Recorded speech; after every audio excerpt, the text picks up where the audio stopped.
السلام علیکم ورحمۃ اللہ وبرکاتہ. لک الحمد واللہ والصلاۃ والسلام علیک رسول اللہ صلی اللہ علیہ وسلم. نہایت خوشی کی بات ہے کہ آج ہمارا اس نیشنل کانفرنس کا حصہ ہے اور ہمیں موقع مل رہا ہے کہ ہم آنے والی نسلوں کے لیے کچھ ایسی چیزیں ترتیب دے دیں جس سے ہماری نسلیں کامیابی کی طرف رواں ہوں. آج ہم اسی لیے یہاں جمع ہوئے. ایسو کسی تعارف کی محتاج نہیں اور جس طرح سے اس کی بنیاد جن مقاصد کے تحت رکھی گئی ہے وہ نہایت عظیم مقاصد ہے اور ان پر کام کرنا، ان کو سمجھنا اور ان کو اپنی آنے والی نسلوں میں منتقل کرنا یہ ہم سب کی ذمہ داری ہے. جس طریقے سے ڈاکٹر سرور صاحب و دیگر حضرات نے اس تنظیم کی بنیاد رکھی اور اس کے بعد سے مسلسل یہ سلسلہ جاری ہے اور ابھی ڈاکٹر شجاعت قادری صاحب نے بتایا کہ تقریباً 16 اسٹیٹس میں اس کی برانچز موجود ہیں اور اس کے لیے کتنی محنت کی جاتی ہے اور کس لگن اور کس جذبے سے کام کرنا پڑتا ہے تب یہ چیزیں ہوتی ہیں. کیونکہ ہمارا سب کہیں نہ کہیں اس تنظیم کو اپنے علاقوں میں بلڈ کرنے کی کوشش کر رہے ہیں یا دیگر تنظیموں سے بھی جڑے ہوئے ہیں. تو آپ کو یہ سمجھنا ضروری ہے کہ کسی تنظیم کو کھڑا کرنے کے لیے، کسی تنظیم کو آگے بڑھانے کے لیے کتنی محنت درکار ہوتی ہے.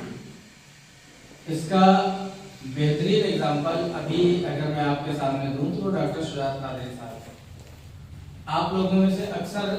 کو اندازہ ہوگا کہ کس طرح انہوں نے ایک ایک شخص کو چن کر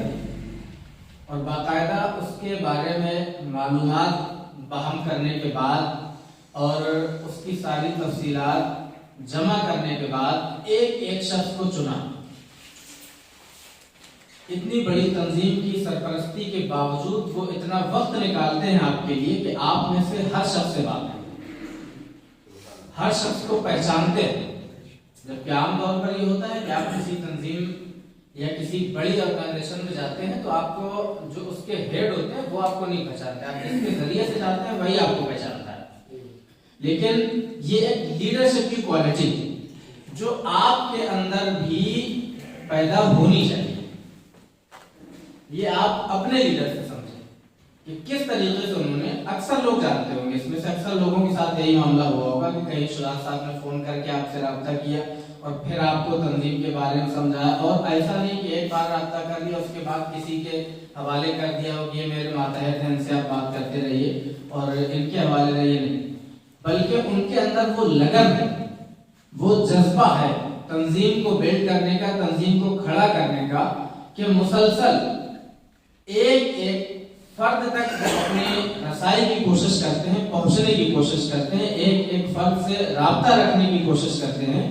اور اس کی بات سننے کے ساتھ ساتھ اسے سمجھاتے بھی ہیں اور اس کی بات اگر قابل عمل ہے تو اس پر عمل بھی کرتے ہیں. یہ چیز ہم سب کے اندر ہونی چاہیے. یہ ان سے سیکھنے کی ضرورت ہے ہم لوگوں کو. اگر ہم تنظیم چلانا چاہتے ہیں، کسی تنظیم کے ساتھ کام کر رہے ہیں، ایمسو کے ساتھ کام کر رہے ہیں، اپنے اسٹیٹ میں کام کر رہے ہیں یا اپنے ضلع میں کام کر رہے ہیں یا اپنے کسی زون میں کام کر رہے ہیں، اس کے لیے ضروری ہے کہ ہمارا تعلق ہمارے نیچے والوں سے، جو ہمارے ماتحت جن کو ہم نے جوڑا ہے، جن کو ہم نے تلاش کیا ہے اپنی کام کے لیے، وہ ہمارا ایسا ہی ہونا چاہیے جیسا ڈاکٹر صاحب کا تعلق ہم لوگوں کے ساتھ ہے. اور اسی سے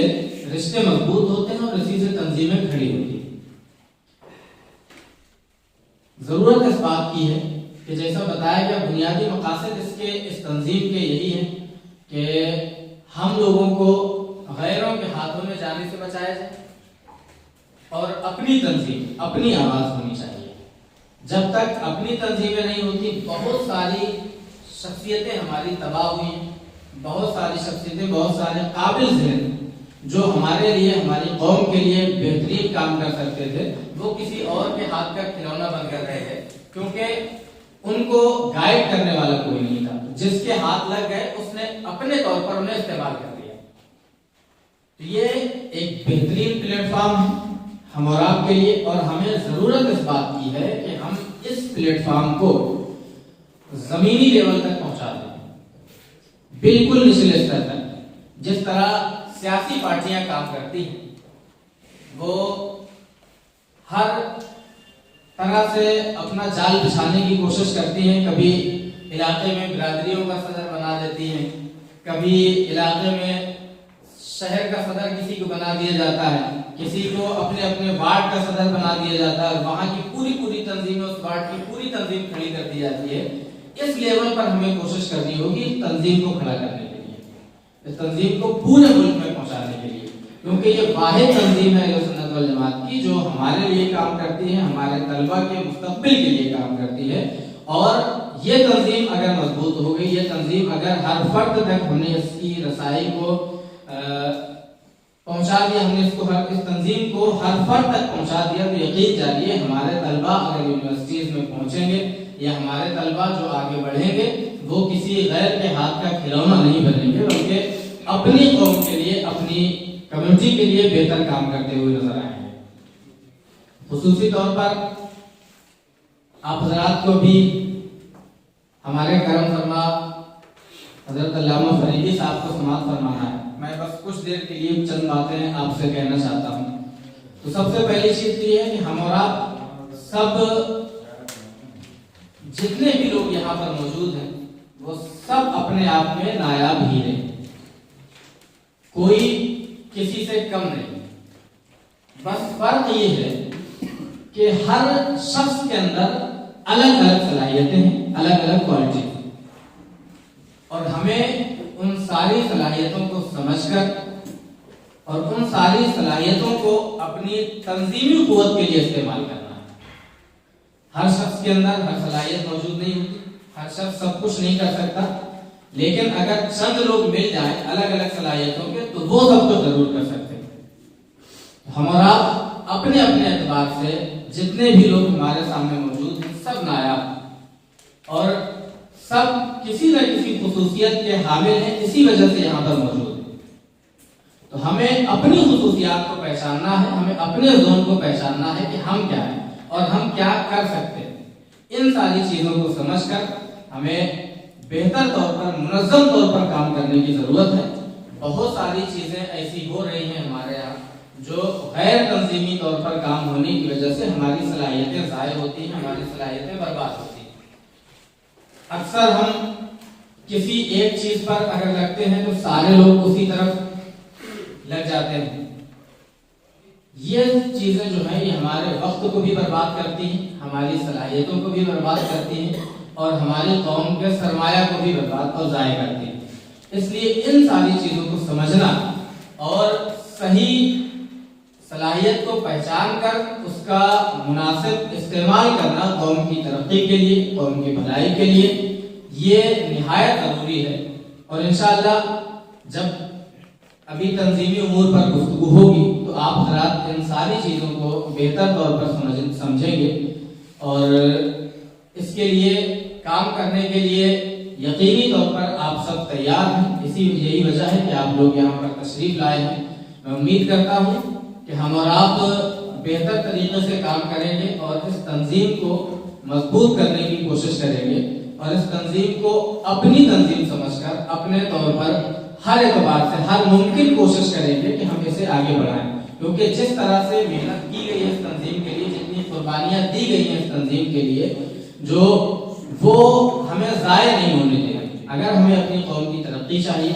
ہمیں